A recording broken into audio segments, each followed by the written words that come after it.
All right, in today's video, we're going to be breaking down the CL-1B.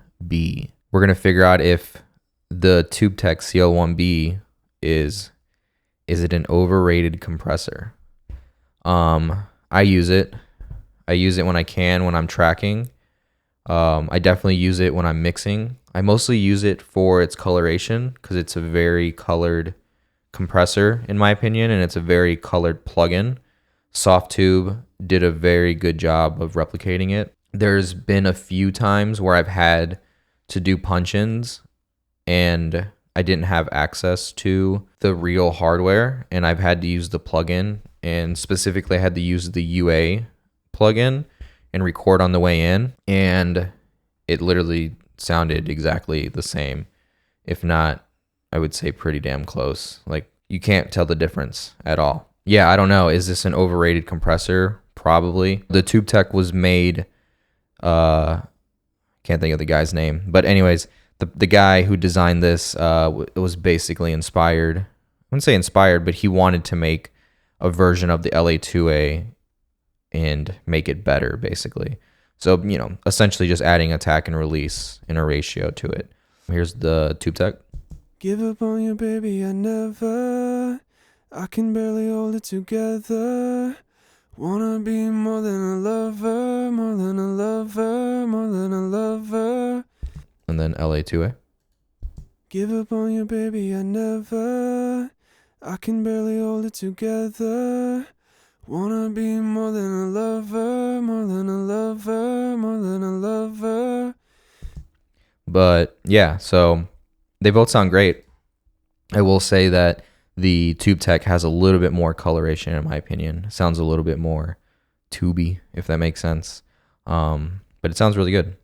Let's check it out on some bass next. So here's the bass, no compression. And so this bass was recorded DI, I believe. I don't think I recorded this. Yeah, I think it was DI, most likely, just dry, or maybe through an amp simulation, it sounds like. But yeah, DI. So here it is without compression.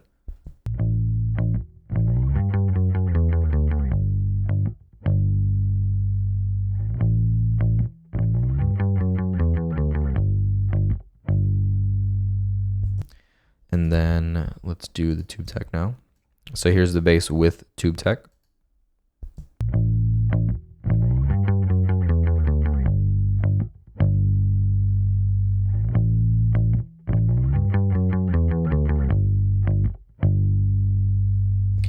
And then here is the LA2A.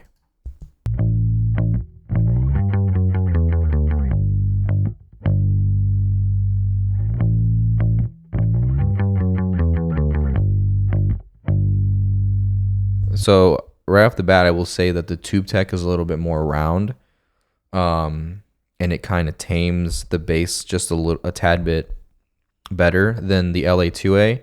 But I will say that the LA2A is letting more of that low end through.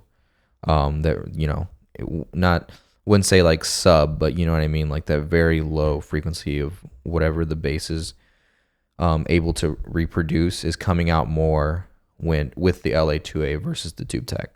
So here's TubeTech on bass one more time.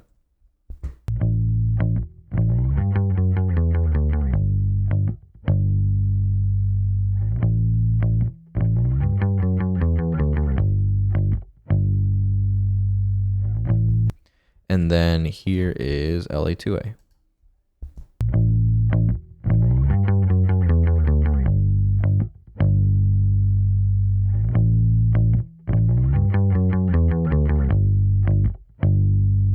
So yeah, definitely like a more bass coming out of the LA2A, in my opinion, that really low sub-ish thing that's going on. But TubeTech is more round and more tamed, in my opinion. But like I said, I think that's part of what can make this compressor really cool. I wanted to do drums. I don't usually compress kicks, specifically when they're electronic or programmed, but we're just going to do it anyway. So here's the kick, no compression.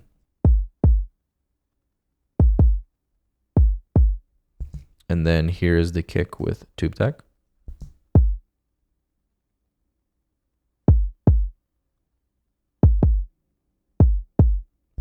And then here is LA2A.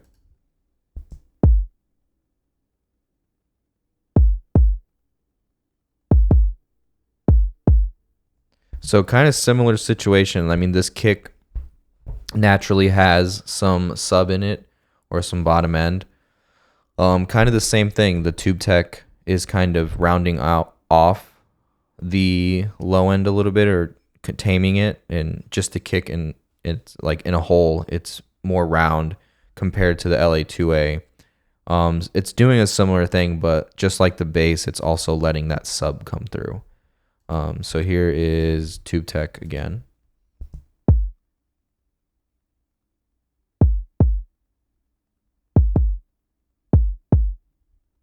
And then here is LA2A.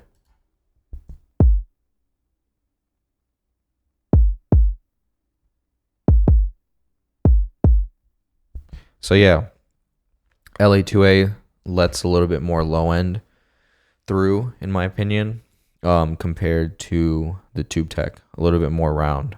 But yeah, almost at 500 subscribers. Subscribe if you're not already. Yeah, that would be dope. So anyways, on to the next one.